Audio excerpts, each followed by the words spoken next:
ఈరోజు మరి ఒక ప్రత్యేకమైన అంశం మీద మాట్లాడడానికి దేవుడు నన్ను ప్రేరేపించినాడు.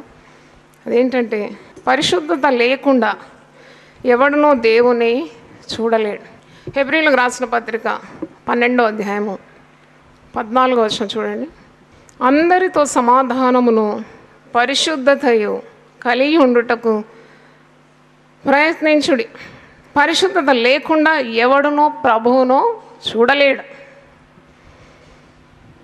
పరిశుద్ధత, no man can see God without being holy. విశ్వాసం లేకుండా దేవునికి ఇష్టలై ఉండుట అసాధ్యమని మనకు తెలుసు. కానీ ఈరోజు ప్రభు మనకు నేర్పిస్తున్నాడు, పరిశుద్ధత లేకుండా ఎవడునూ దేవుణ్ణి చూడడు. కనుక మరి ఈరోజు వాక్యం మనకు సెలవిస్తుంది, అందరితోనూ సమాధానంగా ఉండాలని, పరిశుద్ధతను పాటించాలని. మరి పరిశుద్ధత లేకుండా నీవు దేవుని చూడలేవు. మన వ్యక్తిగత జీవితంలో పరిశుద్ధత కావాలి. ప్రార్థన చేస్తే సరిపోదు, ఆ ప్రార్థనలో పరిశుద్ధత కావాలి. పరిశుద్ధమైన హృదయాలతో దేవుని సన్నిధికి రావాలి. ప్రోక్షింపబడిన హృదయములతో మీరు దేవుని చేరాలి అని వాక్యంలో చూస్తున్నాం. అంటే ఏంటి ప్రోక్షింపబడిన హృదయాలంటే? అపవిత్రత నుండి విడిపింపబడాలి. నీ హృదయంలో మాలిన్యము తొలగించుకోవాలి. హృదయంలో పాపము లక్ష్యం చేసిన ఎడల దేవుడు నీ మనవిని వినడని వాక్యంలో ఉంది. పరిశుద్ధుడైన దేవుని సన్నిధికి వస్తున్నావు. పరిశుద్ధుడు పరిశుద్ధుడు పరిశుద్ధుడు అని కోట్ల దూతలు మరి పరలోకంలో నిరంతరం కొనియాడబడుతున్న దేవుడు పరిశుద్ధుడు. ఆయన పరిశుద్ధుడు, యెహోవా పరిశుద్ధుడు. God is Holi. కాబట్టి దేవునికి ప్రార్థన చేసేవారు కూడా పరిశుద్ధంగా ఉండాలి. మనలో చీకటి నుండి, అంధకారం నుండి ఆయన మరి ఈ గొప్ప ఆశ్చర్యకరమైన వెలుగులోకి మనల్ని నడిపించినాడంట. మనల్ని పరిశుద్ధ జనంగా తీర్చిదిద్దినాడంట. దేవునికి స్తోత్రం, హల్లెలూయా. We are called a holy people. పరిశుద్ధ జనంగా పిలుచుకున్నాడు. పరిశుద్ధంగా ఉండడానికే పిలుచుకున్నాడు. మనమందరం పరిశుద్ధంగా ఉండడమే ఆయన చిత్తమై ఉన్నది. దేవునికి స్తోత్రం. It is the will of God that everyone should be Holi. పాపాన్ని నీ హృదయంలో ఉంటే విడిచిపెట్టాలి. పాపానికి పరిశుద్ధతకు ఎలాంటి పొత్తు లేదు. ధాన్యముకు చెత్తకు ఏమీ సంబంధం అని వాక్యంలో ఉంది. అంటే ఈరోజు మరి ఈ వాక్యం విన్న తర్వాత నీ హృదయంలో ఉన్న వ్యర్థమైనవన్నీ కూడా తొలగిపోవాలి. దేవుని మీద నేను ఏకాగ్రత ఉండాలి. దేవుడే నీకు సమస్తమై ఉండాలి. నీ పాలు, నీ స్వాస్థ్యము దేవుడై ఉన్నాడు. దేవునికి స్తోత్రం, హల్లెలూయా. మరి దేవుని సన్నిధికి ప్రార్థన చేస్తున్నాం. చాలా కాలం నుండి ప్రార్థన చేసిన జవాబులు చాలామందికి రాలేదు. ఎందుకంటే మరి వాక్యంలో మనకు తెలుసు కదా, యెషయా 59:2 మొదటి 2 వచనాల్లో ఉంది కదా, రక్షింపనేరక ఉండునట్లు నా హస్తము కుర్చ కాలేదు, విననేరక ఉండునట్లు నా చెవులు మందము కాలేదు, కానీ మీ దోషములే నాకు మీకు అడ్డుగా ఉందని అక్కడ వాక్యంలో చూస్తున్నాం. యెషయా 1వ అధ్యాయం మీరు చూడండి, అక్కడ కూడా దేవుడు సెలవిస్తున్నాడు, మీరు అసలు నా దగ్గరికి ఎందుకు వచ్చినారు? నాకు ఎందుకు మీరు ప్రార్థన చేస్తున్నారు? మీరు మీ హృదయంలో ఉన్న పాపాన్ని తొలగించుకోకుండా మీరు మీ చేతులు చాపుతున్నారు ఎందుకు? యెషయా 1:15 చూడండి, మీరు మీ చేతులు చాపునప్పుడు మిమ్మల్ని చూడక నా కన్నులు కప్పుకొందును. మీరు బహుగా ప్రార్థన చేసినా నేను వినను. మీ చేతులు రక్తంతో నిండి ఉన్నవి, మిమ్మల్ని కడుక్కొనుడి, శుద్ధి చేసుకొనుడి. అంటే మీరు ఉపవాసం ఉన్నా కానీ నేను అంగీకరించాను. మీరు బహుగా ప్రార్థన చేసినా నేను మీ మనవి వినాను. మీరు నా తట్టు చేతులు చాపితే నా కళ్ళు నేను కప్పుకుంటాను. మరి ఎందుకంటే మీరు శుద్ధి లేకుండా ఉన్నారు. మిమ్మల్ని మీరు కడుక్కోవాలి, మిమ్మల్ని మీరు శుద్ధి చేసుకోవాలి అని అంటున్నాడు. దేవునికి స్తోత్రం, హల్లెలూయా. పరిశుద్ధత లేకుండా ఎవడును దేవుని చూడలేడు. దేవుని చూడడం అంటే దైవ కార్యాలు చూడడం. దేవుని చూసి మనం మిగిలిపోము ఇంకా, ఎందుకంటే దేవుని ఎవడు చూడలేడు. దేవుని చూడడము అంటే దేవుని అనుభవించడం, లేక దైవ కార్యాలను నీ జీవితంలో చూడడం, దేవుని మహిమను అనుభవించడం. యేసుప్రభు కొండ మీద ప్రసంగంలో అంటాడు కదా, మత్తయి సువార్త 5వ అధ్యాయంలో 8వ వచనం అనుకుంటాను, హృదయశుద్ధి గలవారు ధన్యులు, వారు దేవుని చూచేదాన్ని. పలకండి ఆ మాట ఒకసారి. హృదయశుద్ధి గలవారు ధన్యులు, వారు దేవుని చూస్తారు. దేవుని స్తోత్రం, హల్లెలూయా. ఈరోజు నువ్వు ఏ సమస్యతో ఇక్కడికి వచ్చినావో ఆ సమస్యకు పరిహారి యేసుప్రభు, మరొక వ్యక్తి లేడు. What ever may be your problem, Jesus is the answer. కానీ జవాబు ఎందుకు రావడం లేదు అంటే తప్పు నీలోనే ఉంది. ఎందుకంటే దేవుడు నీ మనవి ఆలకించకుండా ఉండడానికి నీ అవిధేయత, నీ పాపం, నీవు విడిచిపెట్టలేనంత మరి దేవుని కంటే అతి ప్రియంగా ఎంచుకున్న కొన్ని కార్యాలు ఉన్నాయి. విగ్రహాలు అంటారు దాన్ని. దేవుని కంటే దేన్ని ఎక్కువ ప్రేమించినా అది ఒక విగ్రహంగా మారిపోతుందాడు. అటువంటి అవిధేయత ఉన్నప్పుడు వాటన్నిటిని కూడా తొలగించుకోవాలి. ఇక్కడ యెషయా 1వ అధ్యాయం 3-4 వచనాలు మీరు చూస్తున్నప్పుడు ఇశ్రాయేలు ప్రజలతో మరి దేవుడు సెలవిస్తున్నాడు. ఎద్దు తన కామందును ఎరుగును, గాడిద సొంతవాని దొడ్డి తెలుసుకొను. ఇశ్రాయేలుకు తెలివి లేదు, నా జనులు యోచింపరు. పాపిష్టి జనమా, దోషభరితమైన ప్రజలారా, దుష్ట సంతానమా, చెరుపు చేయి పిల్లలారా, మీకు శ్రమ. వారు యెహోవాను విసర్జించి ఉన్నారు, ఇశ్రాయేలు యొక్క పరిశుద్ధ దేవుని దూషిస్తున్నారు. అంటే ఇక్కడ ఎన్ని నామాలు పెట్టి పిలిచినాడు మనుషులను. పాపం చేసేవాళ్ళు, పాపిష్టి జనమా, దోషభరితమైన ప్రజలారా, దుష్ట సంతానమా, చెరుపు చేయి పిల్లలారా, మీకు శ్రమ అని దేవుడు సెలవిస్తున్నాడు. ఎందుకంటే ఎన్నిసార్లు దేవుడు వారితో మాట్లాడినా కఠిన హృదయం కలిగి దేవునికి విధేయత చూపకున్నప్పుడు దేవుడు ఇంత బాధపడుతున్నాడు. ఎద్దైతే తన కామందు నెరుగ, ఎద్దుకు తన కొట్టం తెలుసంట తిరిగి రావడానికి, గాడిదకు కూడా సొంతవాని దొడ్డి తెలుసంట. కానీ ఇశ్రాయేలు ప్రజలకు తెలివి లేదు. అంటే దేవుని ప్రజలు తప్పిపోతున్నారు, తిరిగి దేవుని దగ్గరకు రావాలి అనే జ్ఞానము లేకుండా ఉన్నారు. అందుకే వారు దూరం అయిపోతున్నారు దేవునికి.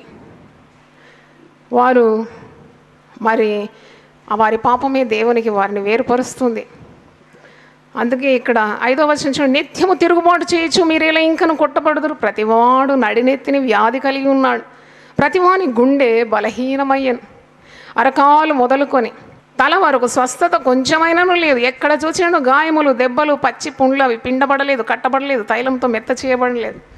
దేవునికి దూరం అయితే అన్ని దెబ్బలే కదా. బుద్ధిహీన్ వీపుకు అనేకమైన దెబ్బలు తగులునని వాక్యంలో.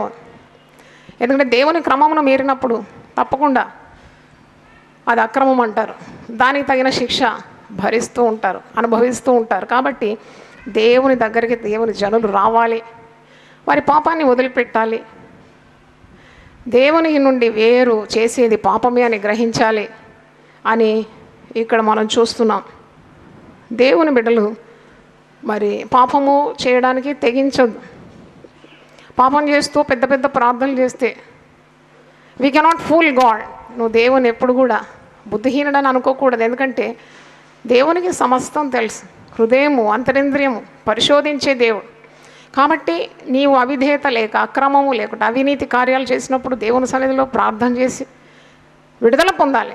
యేసు రక్తము ప్రతి విధమైన అపవిత్రత నుండి, దుర్నీతి నుండి నన్ను ఏం చేస్తుంది? పవిత్రపరుస్తుంది. చప్పట్లు కొట్టి దేవుని స్తుతిద్దాం.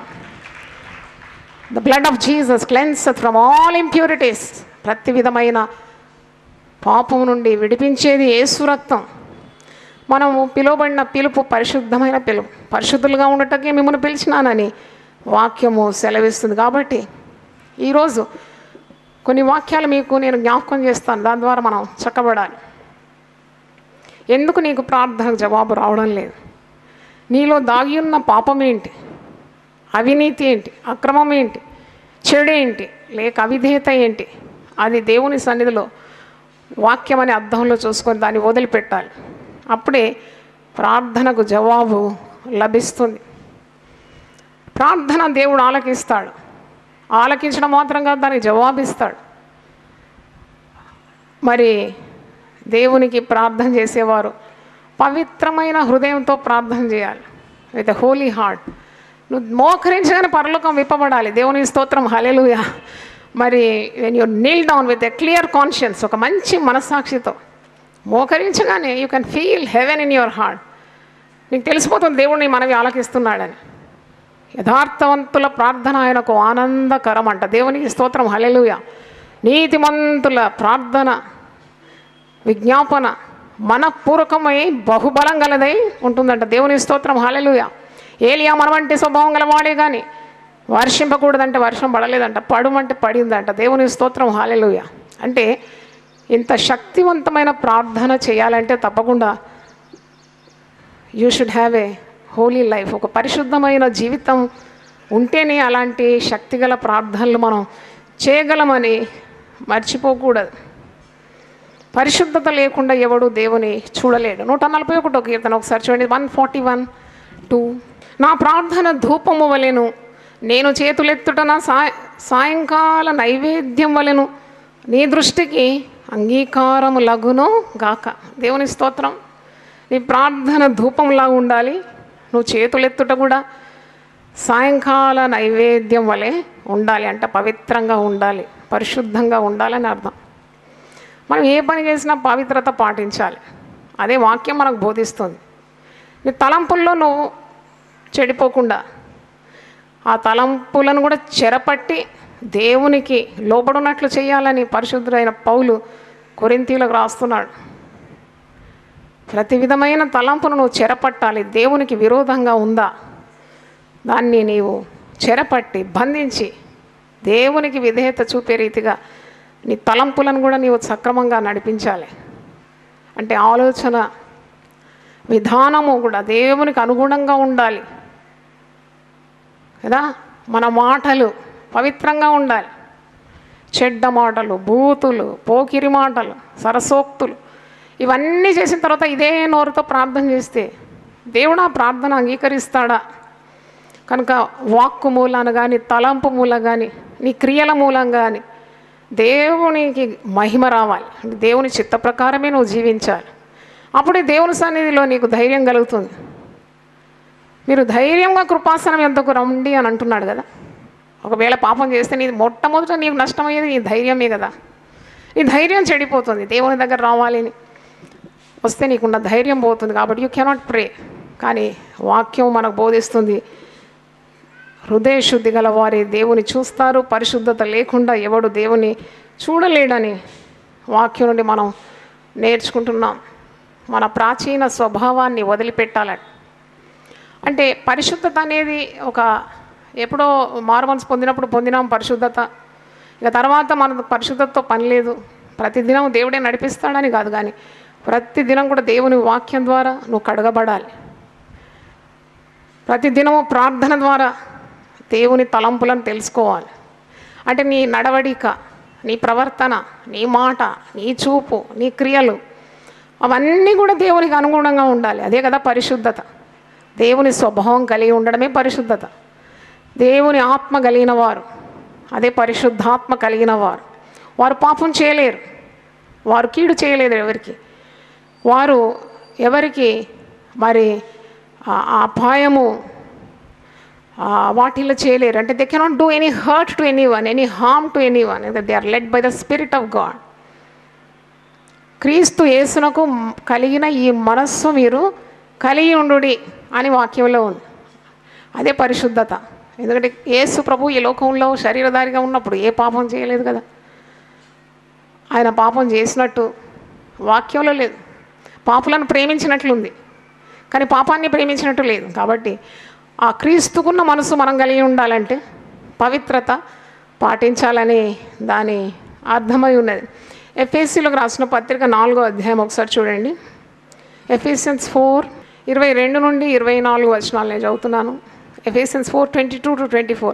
కావున మునుపటి ప్రవర్తన విషయంలోనైతే మోసకరమైన దురాశల వలన చెడిపో మీ ప్రాచీన స్వభావమును వదులుకొని మీ చిత్తవృత్తి యందు నూతనపరచబడిన వారై నీతియు యథార్థమైన భక్తి గల వారై దేవుని పోలికగా సృష్టింపబడిన నవీన స్వభావమును ధరించుకొనవలెను.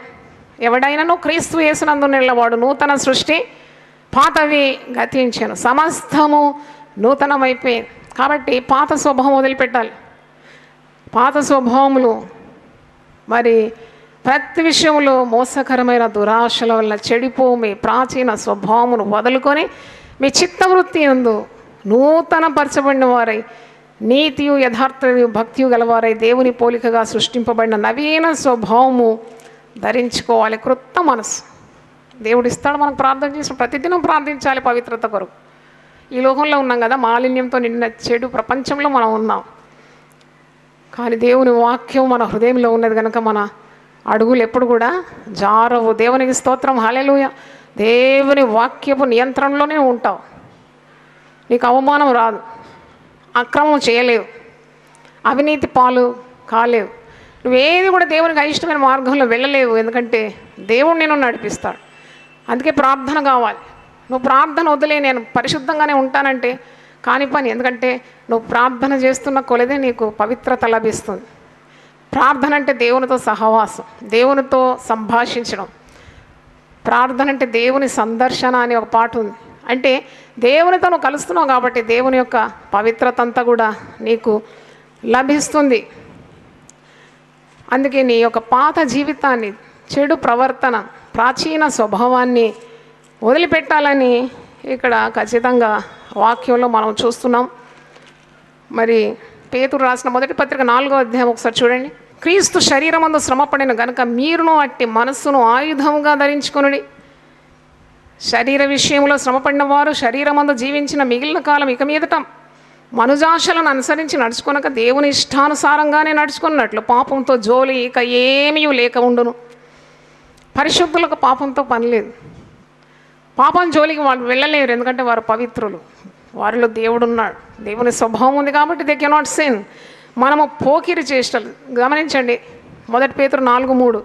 మనము పోకిరి చేష్టలు, దురాశలు, మద్యపానము, అల్లరితో కూడిన ఆటపాటలు, త్రాగుబోతుల విందులు, చేదగని విగ్రహ పూజలు మొదలైన వాటి యందు నడుచుకొనుచు అన్యజనుల ఇష్టము నెరవేర్చుకున్నట్టు గతించిన కాలమే చాలును. చాలు ఇంకా నువ్వు చేసిన పనులన్నీ. ఇక మీదటన్నా నువ్వు పవిత్రంగా ఉండాలి. యేసు నెరగని దినాల్లో నువ్వు ఈ పనులన్నీ చేసినావు. పోకిరి చేష్టలు, దురాశలు, మద్యపానము, అల్లరితో కూడిన ఆటపాటలు, త్రాగుపోతుల విందులు, చేయతగని విగ్రహ పూజలు, గతించిన కాలమే చాలు అని అంటున్నాడు. మళ్ళీ ఇంకో మాట ఇక్కడ 1 పేతురులోనే 1 పేతురు 1వ అధ్యాయం 13 నేను చదువుతున్నాను. 1 Peter 1st chapter 13 onwards. కాబట్టి మీ మనస్సును నడుము కట్టుకొని నిబ్బరమైన బుద్ధి గలవారై యేసుక్రీస్తు ప్రత్యక్షమైనప్పుడు మీకు తేబడు కృప విషయమే సంపూర్ణ నిరీక్షణ కలిగి ఉండి. మనసుని నడుము కట్టుకోవాలంటే కొత్తగా అనిపిస్తుంది నాకు. అంటే మనసుకు కూడా మనసు ఒక నడుముతో పోలుస్తున్నాడు. నడుము గట్టిగా కట్టుకుంటారు ఏదైనా బలమైన కార్యాలు చేయాలంటే. ఈ మనసు అనే నడుము కట్టుకోవాలంటున్నాడు. ఎందుకంటే నిగ్రహ శక్తి కావాలి. పాపం చేత నువ్వు ఈడవబడకూడదు. పాపులు నిన్ను ప్రేరేపించినప్పుడు వారికి నువ్వు ఒప్పుకోకూడదు. పాపానికి నువ్వు దూరంగా ఉండాలి. మనసు అనే నడుము కట్టుకొని నిబ్బరమైన బుద్ధి కలిగి ఉండాలి అని ఇక్కడ హెచ్చరిక. ఇంకో మాట 14వ వచనం, నేను పరిశుద్ధుడనై ఉన్నాను గనుక మీరును పరిశుద్ధులై ఉండవలనని రాయబడి ఉన్నది. Be holy because I am holy. మీకు పరిశుద్ధాన్ని చూడాలంటే మీకు పరిశుద్ధత కావాలని అంటున్నాడు అన్నమాట దేవుడు. నేను పరిశుద్ధులను కనుక మీరును పరిశుద్ధులై ఉండండి. పరిశుద్ధత లేకుండా మీరు నన్ను చూడలేరు. కనుక ఇక్కడ 16వ వచనం, కాగా మీరు విధేయులకు పిల్లలై మీ పూర్వపు అజ్ఞాన దశలో మీకుండిన ఆశలను అనుసరించి ప్రవర్తింపగా మిమ్మును పిలిచిన వాడు పరిశుద్ధుడై ఉన్న ప్రకారం మీరును సమస్త ప్రవర్తన యందు పరిశుద్ధులై ఉండుడి. మిమ్మల్ని పిలిచిన వాడు పరిశుద్ధుడు. మీరు కొలిచే దేవుడు పరిశుద్ధుడు. మీరు ఎవరికైతే ప్రార్థన చేస్తున్నారో ఆ దేవుడు పరిశుద్ధుడు. ఆయన పరిశుద్ధుడు కనుక మనం కూడా పరిశుద్ధులుగానే ఉండాలని, సమస్త ప్రవర్తన ఎందుకు పరిశుద్ధులుగా ఉండాలని ఇక్కడ వాక్యంలో మనము చూస్తున్నాం. పరిశుద్ధంగా ఉండడమే దేవుని చిత్తమని తెస్సలోని రాస్తున్నాడు. ఒకసారి ఆ మాట చూడండి. 1 తెస్సలోని రాసిన మొదటి పత్రిక 4వ అధ్యాయం 3వ వచనం చూడండి. We're called to be holy. We have to be holy because God is holy. ఇక్కడైతే మాట చాలా ఖచ్చితంగా ఉంది. 1 తెస్సలోని 4:3, మీరు పరిశుద్ధులగుటయే అనగా మీరు జారత్వమునకు దూరంగా ఉండుటయే దేవుని చిత్తము. దేవునికి స్తోత్రం. చప్పట్లు కొట్టి దేవుని స్తుతిద్దాం. హల్లెలూయా. It's a will of God that you should be holy. It's a will of God that you should be holy. నిన్ను పిలిచిన వాడు పరిశుద్ధుడు. అందుకే నువ్వు పరిశుద్ధంగా ఉండాలి. పరిశుద్ధంగా ఉండడమే దేవుని చిత్తం. అందుకే నీవు ప్రతి విధమైన పాపానికి దూరంగా పారిపోవాలి.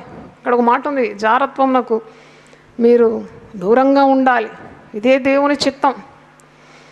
మీలో ప్రతివాడును దేవుని ఎరుగని అన్యజనుల వలె కామాభిలాషల యందు కాక పరిశుద్ధత ఎందును ఘనత ఎందును తన ఘటమును, ఘటం అంటే శరీరమును ఎట్లు కాపాడుకొని వెళ్ళినా అది ఎరిగి ఉండటే దేవుని చిత్తం.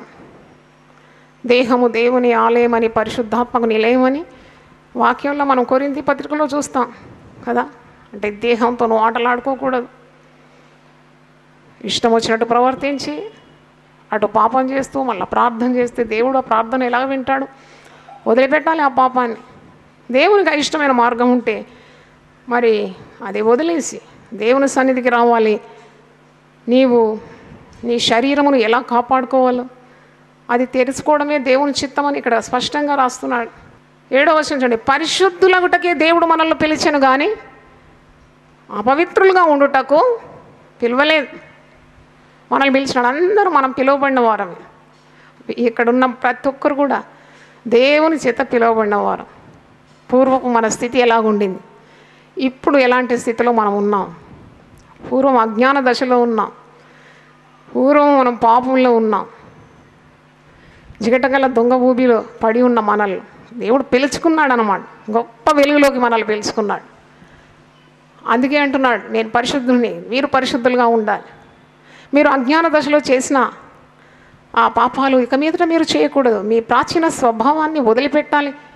మీరు నవీన స్వభావాన్ని మీరు ధరించుకోవాలి. దేవునికి స్తోత్రం, హల్లెలూయా. కొందరు తెగించిన వారు ఉంటారండి. నేను చాలామందిని అలా చూశాను. చాలా బోల్డ్ అన్నమాట. పాపం చేయడానికి తెగిస్తారు, ప్రార్థన చేయడానికి కూడా తెగిస్తారు. We cannot deceive God. దేవుని మనం ఎలా మోసపరుస్తాం? అందుకే అంటున్నాడు, మీరు బహుగా ప్రార్థన చేసినా నేను వినను. మీ చేతులు నా తట్టు చాపితే నా కన్నులు నేనేం చేస్తాను? కప్పుకుంటాను. మీ ప్రార్థన నేను వినను అని అంటున్నాడు. అందుకే మనకు దైవ భయం కలిగి ప్రవర్తించాలి. విశ్వాసిగా నువ్వు పిలువబడినావు. క్రొత్త స్వభావం నీకు అనుగ్రహించినాడు. పవిత్రతనే నీకు అలంకారంగా దేవుడు అనుగ్రహించినప్పుడు పరిశుద్ధ దేవుని పరిశుద్ధమైన హృదయంతో ప్రార్థన చేయడం, ఆరాధించడం. పాట పాడేటప్పుడు అది మనుషులు చూడాలని పాడాలా, లేక అది దేవునికి నీవు ఇచ్చే ఆరాధన, ఆ భయం ఉండాలి యవనస్తులకు. కానీ ఎవరికైనా పాటలు పాడుతుంటే కూడా ఆల్ గ్లోరీ టు గాడ్. నిన్ను నీవు ప్రత్యక్షపరచుకోవడానికి ఏ పని చేయకూడదు, దేవుని పని ముఖ్యంగా. దైవ కార్యాలు ఎప్పుడు కూడా all glory belongs to God. దేవునికి స్తోత్రం, హల్లెలూయా. నువ్వు పాటలు పాడినా, వాక్యం ఇచ్చినా, ప్రార్థన చేసినా, నడిపించినా, ఇతరుల కొరకు, రోగుల కొరకు ప్రార్థించినా, everything should bring glory to God. అంటే మనుషుల దృష్టిని నీ వైపు కాకుండా దేవుని వైపు మరల్చాల.